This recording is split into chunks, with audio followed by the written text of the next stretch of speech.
In the previous presentation introducing this unit on global poverty, we considered some of the realities in which we currently experience. A world in which great wealth is spread among millions and millions of people, but also one in which inequality and gross poverty remain realities. As shown here, we saw that as many as close to 1.1 billion people struggle to survive on less than $1 a day, and nearly 2.75 billion people struggle to survive on less than $2 a day.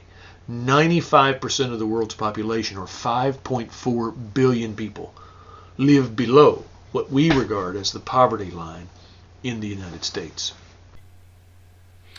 In this presentation, we will be considering the moral question. What obligations do we who are not poor have to those who are? What are we required or invited to do to address the needs of those who are starving, hungry, and poor? And as citizens of a democratic nation that have a great deal of influence over the policies and practices of that nation, what should we be advocating so as to continue the assault on global poverty of the last several decades? What are our moral obligations, yours and mine, in relation to those who are poor? Let me begin by suggesting that our sense of obligation to respond to the needs of the poor may depend upon our understanding of why people are poor. It seems to me there are three broad general ways to think about that question. Why are people poor? Poverty might be self-created. It could result from the poor, irresponsible, even sinful choices of poor people or the nations that shape their lives. Poverty might be, on the other hand, a result of great misfortune. Natural disasters sometimes cause poverty. Poor environmental, soil, climate conditions might make it impossible for people to produce the things they need to rise out of poverty. It's no fault of their own, it's just misfortune. But poverty might also be the product of exploitation or injustice. People might be poor and unable to lift themselves out of poverty because someone else with greater political, economic, and military power has their foot on their reality, keeping them from becoming anything other than poor. Poverty might be the result of injustice. Now, the point I want to make here is that our sense of our obligations to respond to poverty might have a great deal to do with our sense of why people are poor. We might think that if people are poor because of their own bad choices, their own fault, their own sin, then we have no obligation to respond. It's their fault, not ours. We have no compelling moral reason to respond. Of course, however, if their poverty is the result of misfortune, we might feel a responsibility grounded in love from a Christian perspective, or a secular principle of beneficence, the duty to promote other people's welfare. We might feel a profound obligation to respond to human misfortune, if that's the cause of poverty. Now, if we were to come to the conclusion that in fact poverty is the result of injustice, that might well generate the deepest sense of obligation to respond. Certainly if people are exploited, certainly if people are treated unjustly, we would feel an obligation to reform or change those situations of injustice.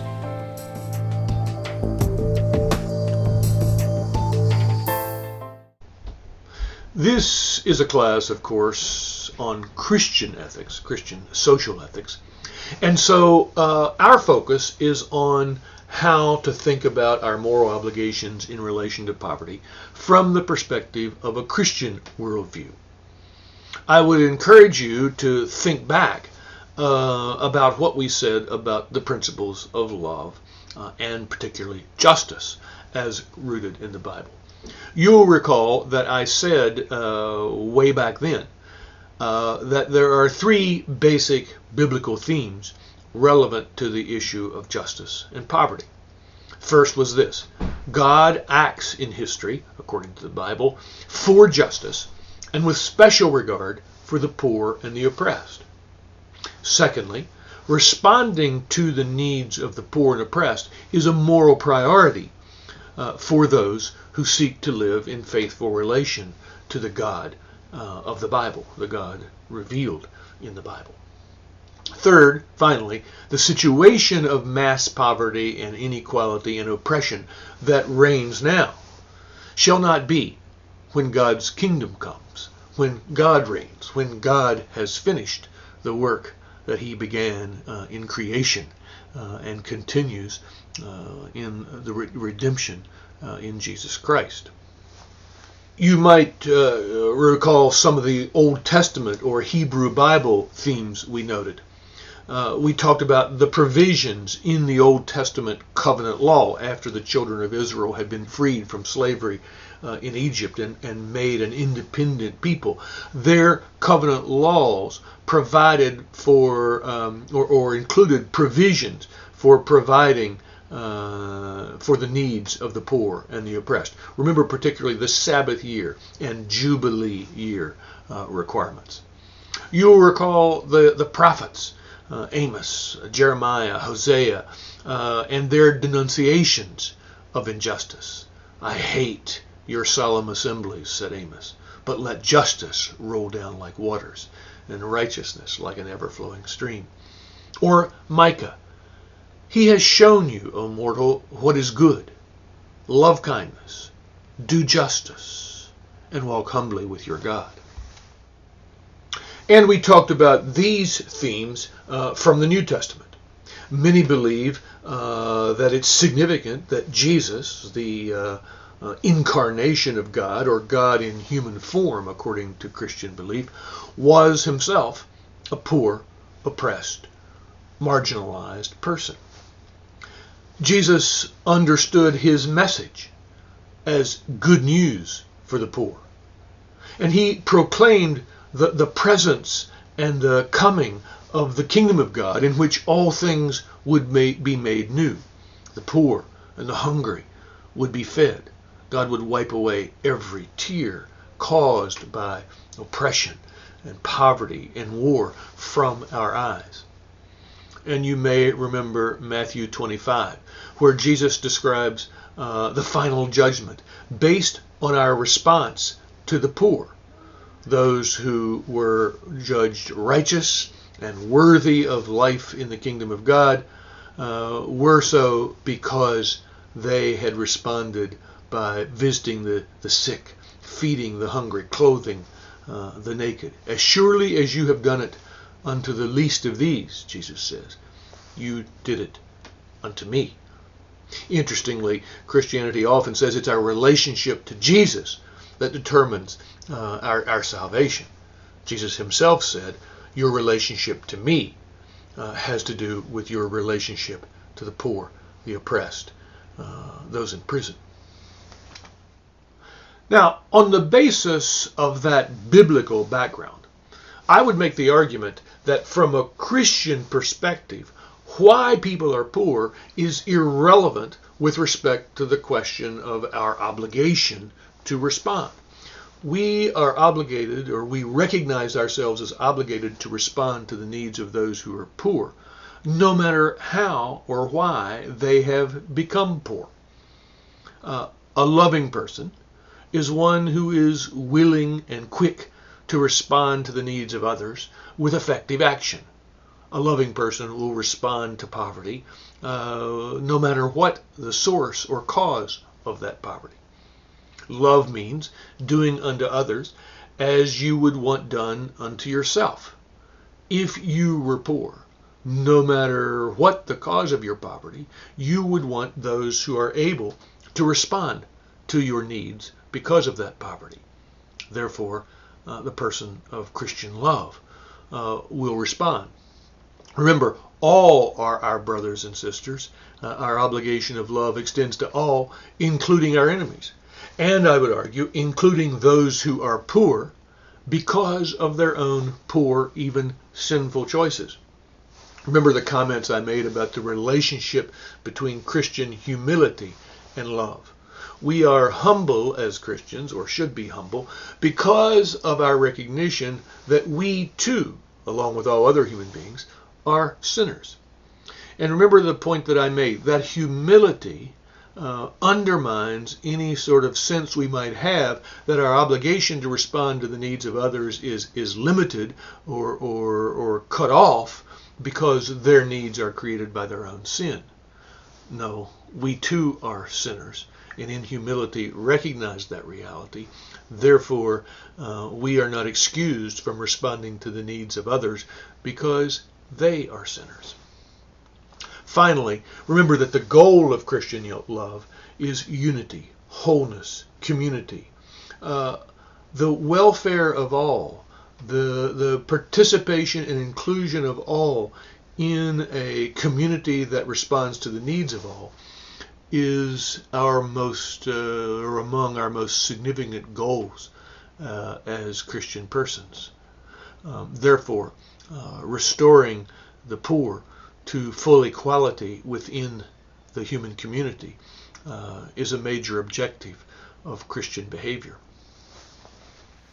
Now, having argued that why people are poor is irrelevant to the question of whether we should respond or whether we have a moral obligation to respond, that should be distinguished from the question of how we respond. Surely the reasons that people are poor affect how we respond. Obviously, if people are poor because of misfortune, we should respond with emergency assistance to meet that temporary misfortune or that temporary need. If people are poor as a result of their own poor, misguided, or sinful choices, we should provide emergency assistance and education and correction, trying to show and people how better to act, better decisions to make that would influence their situation of poverty. Obviously, if their poverty is the result of injustice, emergency assistance and education are not an effective response. Rather, reform or revolution that transforms the situation of injustice, the policies and practices that create injustice, is what's required. Injustice must be turned to justice, and that should be the focus of our response.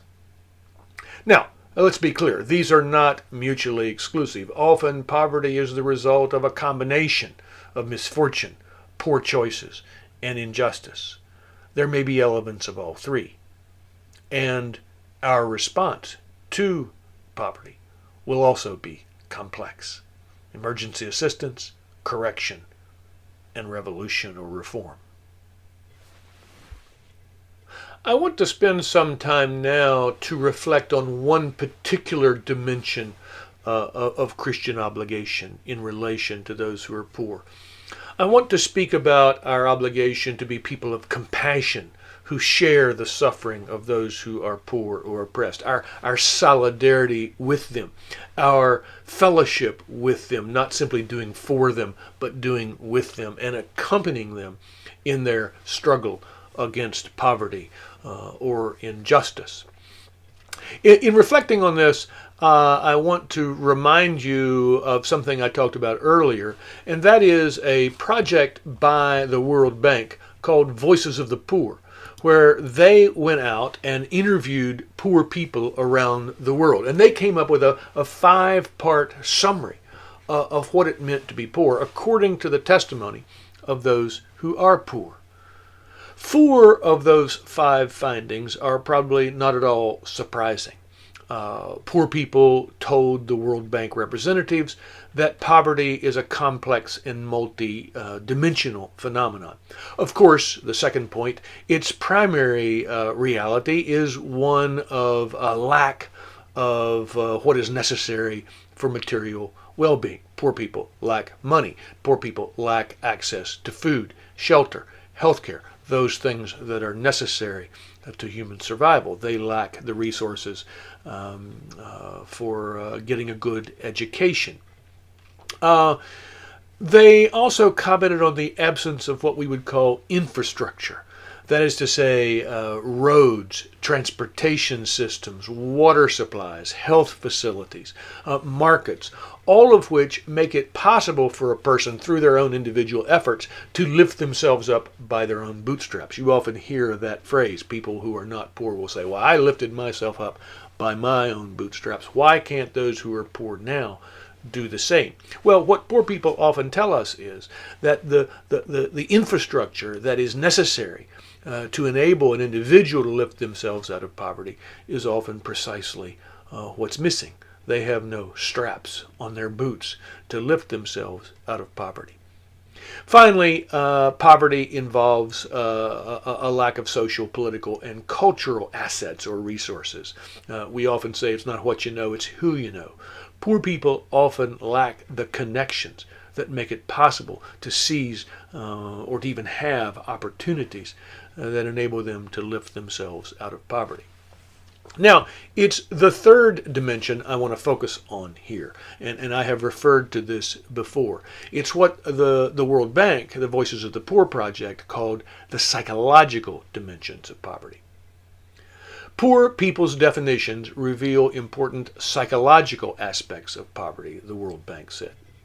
Poor people are acutely aware of their lack of voice, power, and independence, which subject them to exploitation. Their poverty leaves them vulnerable to rudeness, humiliation, and inhumane treatment by both private and public agents of the state, from whom they seek help. Poor people also speak about the pain brought about by their unavoidable violation of social norms and their inability to maintain cultural identity through participation in traditions, festivals, and rituals.